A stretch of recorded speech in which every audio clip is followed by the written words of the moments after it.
Em Acheron Parte 2, vemos o grupo num cenário cada vez mais crítico, nos túneis de metrô, onde eles vão adentrando naquele ambiente bastante sombrio dos túneis de metrô, e até que a gente chega naquela cena em que eles têm que ir abrindo os vagões por dentro, porta por porta, para conseguir escapar dali, até que a Meg ressurge do nada, depois de ter sido deixada para trás pelo Negan.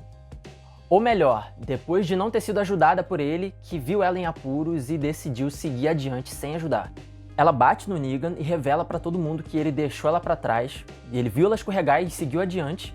E o jeito que os acontecimentos começam a se desenrolar a partir daí, me geraram um interesse de analisar as ações dela enquanto líder e a dinâmica desse grupo, para explicar para vocês o que tem por trás das dinâmicas de tomada de decisões de grupo, que podem levar os envolvidos em conjunto a resultados desastrosos.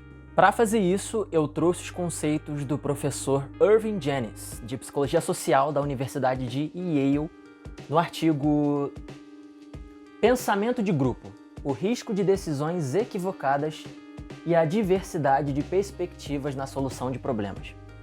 Ele estudou como é que um grupo de alta competência, como o da série, pode chegar a decisões de consequências mortais, criando uma teoria que diz que as pessoas costumam tomar decisões apressadas, movidas por um desejo de preservar o pensamento unido do grupo, o pensamento de união. O que não quer dizer que os líderes são irresponsáveis, mas que simplesmente foram tomados pelo fenômeno do pensamento de grupo, independentemente disso ser bom ou prejudicial. Estudos como esse demonstram que as relações que se estabelecem entre as pessoas em trabalhos grupais, assim como os fatores externos que cercam os grupos, influenciam nas tomadas de decisões finais a serviço dos objetivos do grupo. E o professor Janis diz que existem certos sintomas de pensamento de grupo, que eu consegui perceber na cena do interior do vagão e na maneira que o grupo está operando desde o episódio 1. Um deles é a ilusão de invulnerabilidade. O grupo acredita que tudo vai funcionar, que eles vão conseguir passar pelos obstáculos e atingir os objetivos, porque eles são especiais. Isso pode ser visto nos diálogos da Meg desde o Acheron Parte 1, onde ela conversa com um grupo naquela reunião em Alexandria sobre como esse grupo que eles vão encontrar pelo caminho tinha massacrado as pessoas do grupo dela. Alguns deles mal escaparam com vida, pouquíssimos escaparam, mas que era só tomar o lugar de novo e que eles tinham os melhores lutadores e que eles iam conseguir. E as pessoas aceitam essa ideia e topam.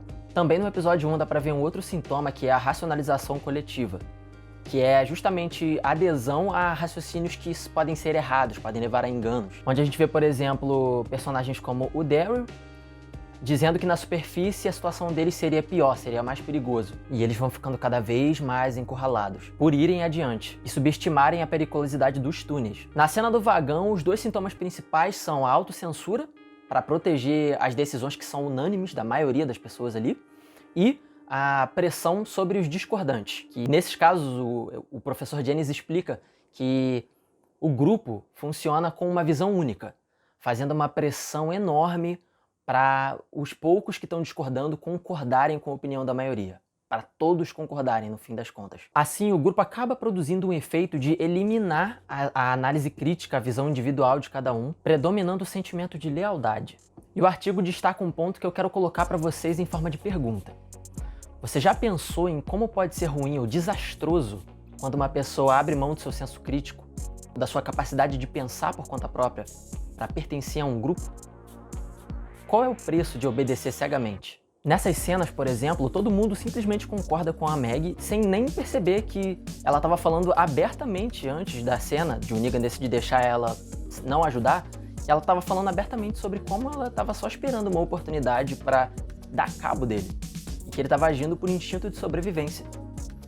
E a mesma desconsideração acontece depois com o Walden.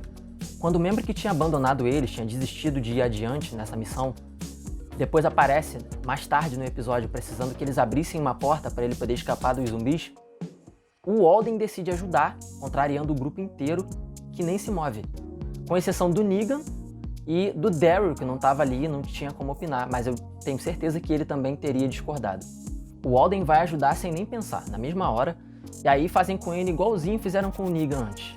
Vem aquele brutamonte lá, o Duncan, joga ele na parede, o grupo inteiro manda ele parar, e o que acaba resultando na morte do personagem lá do Gage, que poderia sim ter sido evitada.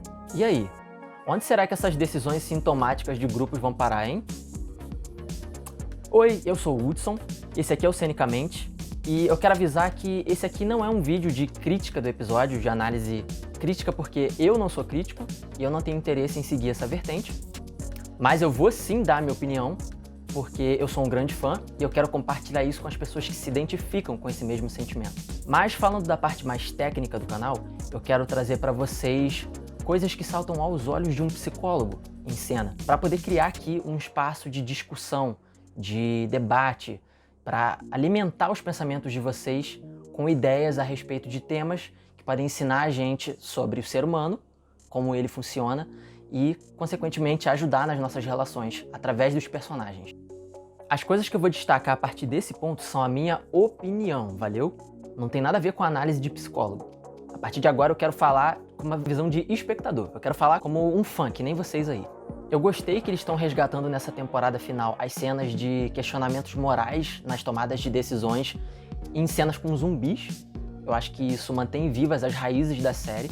Eu acho que ainda vão ter outras decisões desastrosas que a gente vai ver acontecendo aí no próximo episódio, talvez nos próximos 2, do grupo do metrô. E eu quero ver mais personagens sendo testados e pensando diferente, pensando com o seu próprio senso crítico, com a sua cabeça. Espero que eles ajam como o Alden e o Negan, como a minoria agiu nesse episódio. Eu quero ver mais disso. Achei acertada a decisão de deixar o Eugene ser a pessoa final a ser aceita em Commonwealth.